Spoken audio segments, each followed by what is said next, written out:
နှစ်40အတွင်းတခါမှမဖြစ်ဘူးတဲ့ထူးခြားဖြစ်စဉ်ကြီးရန်ကုန်မြို့မှာဖြစ်ပေါ်နေပါတယ်အစိမ်းရောင်ကနေရွှေအိုရောင်ကိုရုတ်တရက်ပြောင်းသွားတဲ့မဟာဝိဇယဇီတီတော်ကဘောဓိညောင်ပင်အကြောင်းတင်ကြားပြီးပြီလားပြီးခဲ့တဲ့ဧပြီလ30ရက်ကစုံလပြည့်နေ့မှာဆရာတော်ကြီးတွေဦးဆောင်ပြီးဒီညောင်ပင်ကိုညောင်ရည်သွန်းလောင်းပူဇော်ခဲ့ကြပါတယ်။အဲဒီနောက်မေလ9ရက်နေ့မနက်ပိုင်းကစလို့ဘောဓိညောင်ပင်အမှတ်1ရဲ့အရွက်တွေဟာအစိမ်းရောင်ကနေကြက်တရီရှိလာတဲ့ရွှေအိုရောင်ကိုတဖြည်းဖြည်းပြောင်းလဲလာခဲ့တာပါ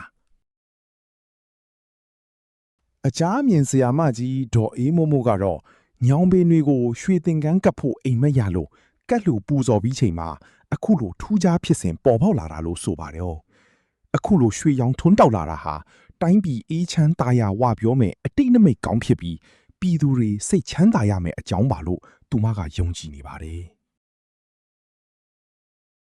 ဒီဘောဓိပင်ဟာတီရီလင်္ကာနိုင်ငံကနေဓာတ်ရိုက်ပင့်ဆောင်လာခဲ့တာဖြစ်ပြီး1984ခုနှစ်ကတည်းကစိုက်ပျိုးခဲ့တာပါ။တက်တန်းအားဖြင့်အနှစ်40ကျော်နေပြီဖြစ်ပေမဲ့အခုလိုအယောင်ပြောင်းလဲတဲ့ဖြစ်စဉ်ကတော့ပထမဆုံးအကြိမ်ပဲဖြစ်ပါတယ်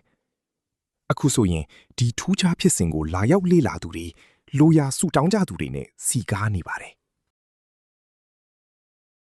ပရိသတ်ကြီးရောဒီလိုရွှေရောင်ပြောင်းသွားတဲ့ထူးခြားဖြစ်စဉ်အပေါ်ဘယ်လိုမြင်ကြလဲ။တဘာဝတရားရဲ့အလှတရားလားဒါမှမဟုတ်ကောင်းသောအတိတ်နမိတ်တစ်ခုပဲလား။ comment မှာဝင်ရောက်ဆွေးနွေးသွားကြပါဦး။